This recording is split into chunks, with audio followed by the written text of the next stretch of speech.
All right, I want to finish our final part here. And again, I appreciate you tuning in. If you're here with me, share this video.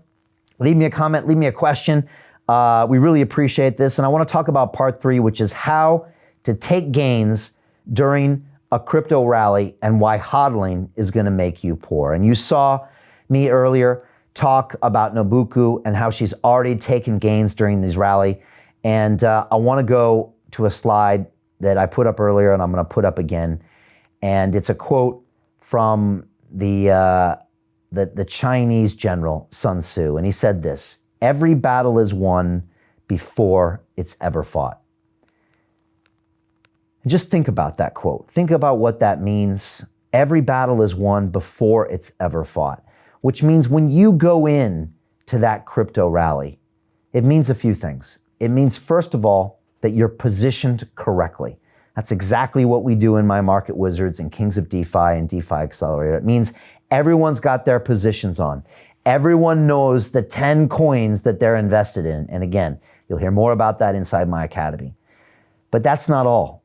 The next thing my students know is exactly how the battle is won, because they already have programmed into their trading algorithm that they're going to take gains when Bitcoin rallies 25%, that they're going to take some of those gains as this market goes up. They've got their stop losses in place. So it's almost like they see the future and they know exactly what they're going to do. That way, when crypto's up big and everyone's saying Bitcoin's going to 700,000, they don't make emotional decisions. They don't have the 20th shot of tequila.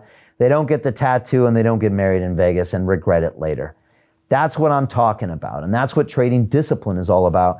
And that's what my students are doing right now inside my groups. I couldn't be more excited. And this is what seasoned traders will tell you. And that's people like Marty, the Pitbull Schwartz, and Marty's old school. You see a picture of him. And I don't know, there's something about these old school traders. They all kind of look the same, right?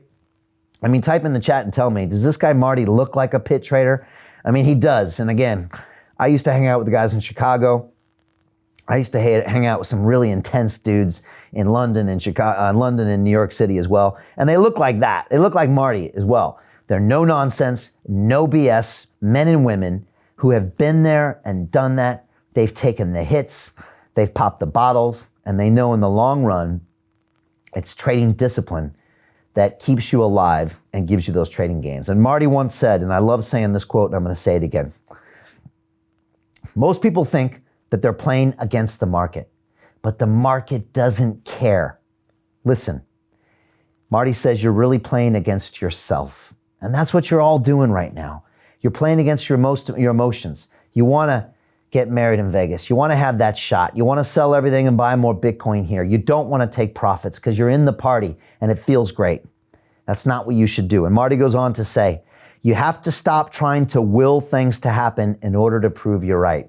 We all want Bitcoin to go to 700,000. So do I. But willing it isn't going to make it happen, and it's going to make you make poor trading decisions. Marty says, listen only to what the market is telling you. Watch it.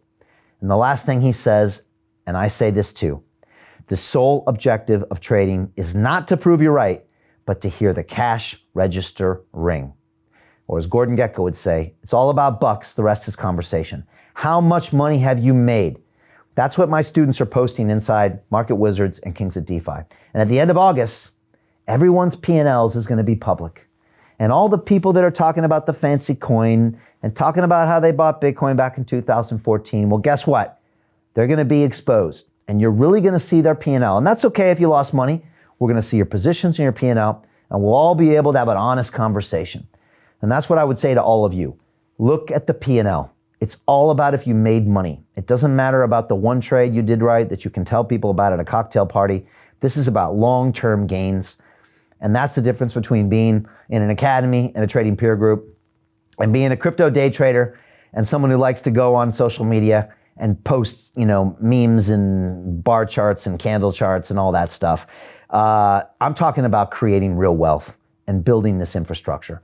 And again, that's why all of my students have printed out my 8-step trading checklist. And I'll show you a quick peek. This is usually referred only and available only for my DeFi Academy students. And you'll see all my trading rules here. But number 4 is really important. It says, once you have profit in a trade, never let it become a loss. So very, very important. Once you have profit in a trade, never let it become a loss. And again, I'll ask all of you to think about those trades you had in the past.